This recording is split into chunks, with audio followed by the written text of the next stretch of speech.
Microsoft makes one of the biggest purchases in gaming history, and pre-orders for the Xbox Series X and Series S go live. We'll talk about those topics and more on this week's episode of Gaming Talk.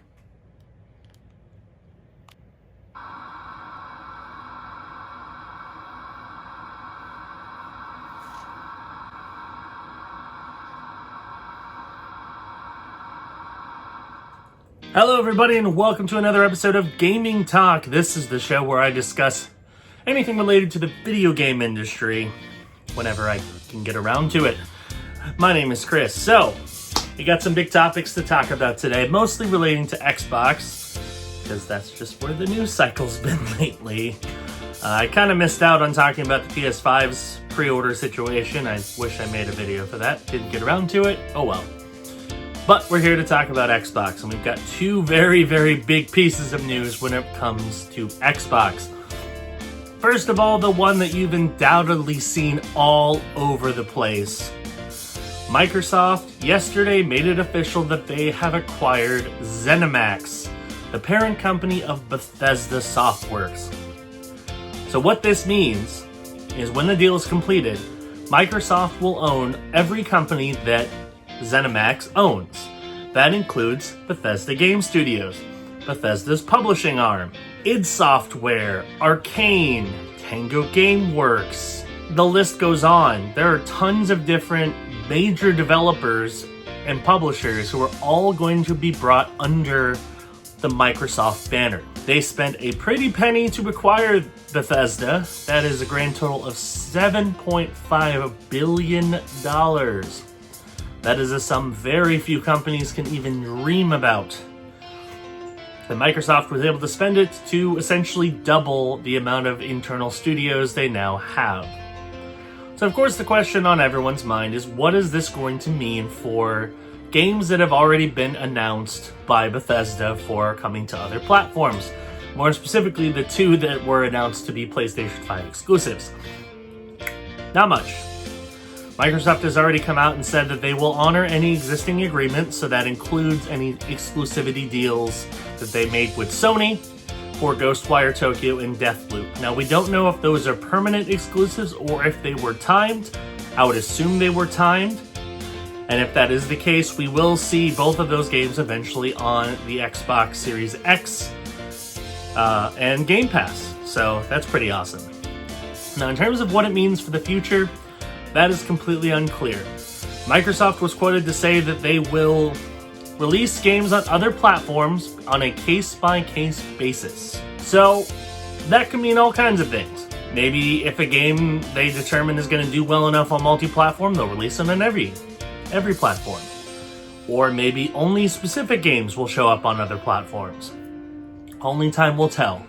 The ink hasn't technically dried on this deal yet. It is expected to be fully completed by the end of the fiscal year for 2021.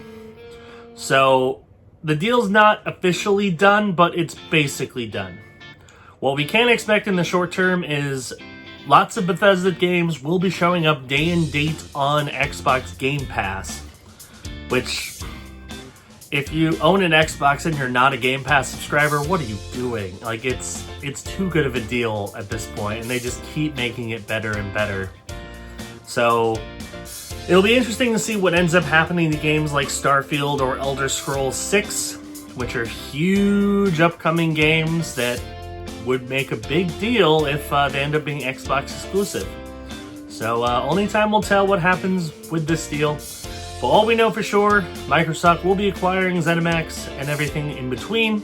Bethesda will also remain as a publisher, just underneath Microsoft. So games will still be published by Bethesda, but Bethesda is also Microsoft. Just keep that in mind. So pretty huge deal. And of course that happened on the eve of today, which is the day the Xbox Series S and Xbox Series X pre-orders went live. Now, I can tell you my personal experience with this because, of course, I had to go hunting for one. I actually showed up at my local GameStop 3 hours before they opened and was greeted by a sign that mentioned that my local GameStop was going to get 2 of each. 2 Series X, 2 Series S. That's it. I thought about leaving, but I decided, you know what? Instead, I'm going to wait until the team members show up and maybe see if maybe they happen to get more overnight. You never know. Things might have changed. Turns out they didn't. So I did not get a pre-order from GameStop. I was put on a waiting list, so if they happen to open up more pre-orders, I will be the first person to call, since I was person number 5 out of the list. So I just barely missed getting a console from GameStop. But that's okay, because I was able to get home before 11, which is when all of the other pre-orders online went through. And boy, was that nuts. I actually had a website up on my phone, I had a website up on my tablet, refreshing constantly, trying to see who I could possibly get a pre-order from. It didn't look great. I kept refreshing, and by the time I actually got through, most places seemed to be sold out. I basically gave up, and then like an hour or so after pre-orders officially opened, I decided to refresh Amazon. Just because you never know, the page hadn't popped up yet. I've heard there was some kind of delay, and the Series X showed up, and it was available for pre-order. So I got one, and I'm very glad I got one, because literally moments after I clicked that button, it was out. So, needless to say, this pre-order experience wasn't nearly as smooth as the last time I pre-ordered a major console, which was the original Xbox One. Or even the Nintendo Switch. Like, Nintendo Switch, there were a fair amount of them available at launch, but 2 of each? Like, that's less than the PS5 had. Most GameStop seem to have like 10 PS5s, or like 10 of each. 2? That's really sad, especially considering Microsoft hasn't said anything about having supply issues. So I definitely think that this pre-order experience was very chaotic and not pleasant as a consumer. A lot of people I know who've been looking for an Xbox Series X were not able to get one. So all I can say is keep checking, because I have a feeling more pre-orders will appear.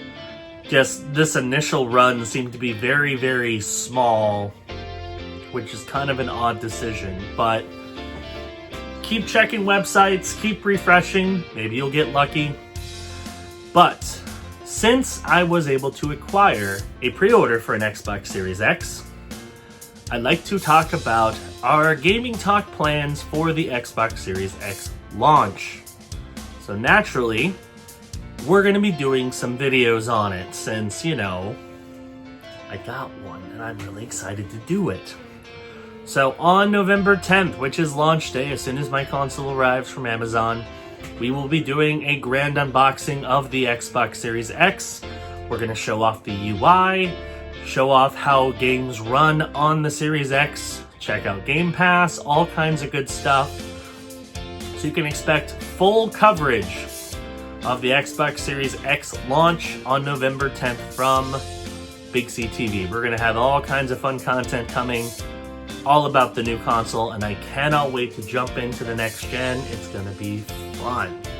So yes, good times. So anyway, that is about it for this episode of Gaming Talk. Thank you for watching. Hope you enjoyed it. New videos on this channel go live every day at noon Eastern Time. So hit that subscribe button, click that notification bell, that way you know when new videos drop. And I will see you on the next episode of Gaming Talk. Bye-bye.